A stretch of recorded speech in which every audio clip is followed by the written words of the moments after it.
আমি আমার খালাতো বোনকে ভীষণ পছন্দ ও ভালোবাসি। অনেক বছর যাবৎ ধরেই ভালোবাসি, কিন্তু পরিবারের সদস্যদের বলতে পারছি না। আমার বাবা মা এখানে আছেন, আপনি একটু তাদেরকে বুঝিয়ে বলবেন। কিরে, তোর কি আমাকে ঘটক মনে হয় না কি রে? আচ্ছা শোনো, আমি একটা কথা বলে দেই, কখনো বাবা মাকে না বলে বিয়ে করতে যাবা না, এটা আমি ফার্স্ট অফ অল বলে দিই। কারণ মেয়েদের মনটা কিছুটা আকাশের মতো, এই রোদ, এই বৃষ্টি, এই ঝড়, এই তো মনটা চেঞ্জ হয়ে গেল।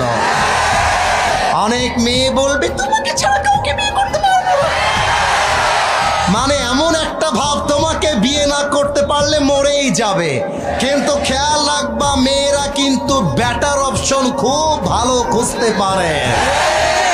আজকে তোমাকে বেটার মনে হচ্ছে, তোমাকে বলছে আই লাভ ইউ, কালকে আরেকটা টাকাওয়ালা পাইলে, অনেক মেয়ে তো এমন আছে টাকাওয়ালা আর সরকারি চাকরি পাইলে বুইড়া মুইড়া দেখার টাইম নাই, টাকলার সঙ্গে বিয়ের পিড়িতে বসে যায়। তবে সব মেয়েকে আমরা এক পাল্লায় মাপি না। আজও এই যুগে ফাতেমার চরিত্রে, খাদিজার চরিত্রে চরিত্রবান মেয়ে আছে না নাই? অতএব আমি বলবো, আগে বাপ মায়ের পা ধরবা, বলবা আব্বা अगर मुझे जिंदा देखना था चाहते हो तो मुझे प्लीज शादी करा दो।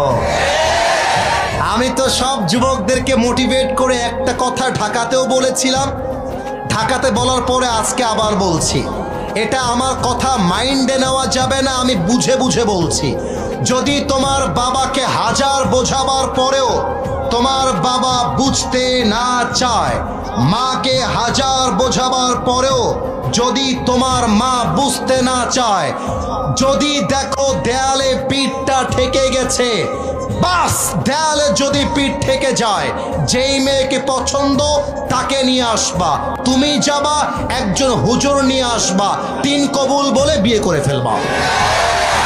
এবং আব্বাকে এসে বলবা, আব্বা তোমার পায়ে আমি বহুবার ধরেছি, আব্বা তোমার হাতে বহুবার ধরেছি, আব্বা তুমি আমাকে বিয়ে দিতে চাও নাই, এবার আমি বিয়ে করে ফেলেছি, কার কি মন চায় করো, আই ডোন্ট কেয়ার। আরে যেই আব্বা আম্মা দেখছে আমার সন্তান জেনায় জড়িয়ে পড়েছে, আমার মেয়েটা হারাম সম্পর্কে জড়িয়ে পড়েছে, তাও যদি বাপ মা বিয়ে না দেয়, ওই বাপ মায়ের অনুমতি ছাড়া বিয়ে করাটা অনেক বেশি জরুরি। যুবক ভাইরা আমার, আল্লাহ তুমি যুবকটাকে তার পছন্দ অনুযায়ী বিয়ে করার তৌফিক দান করো। পড়েন সবাই আমিন।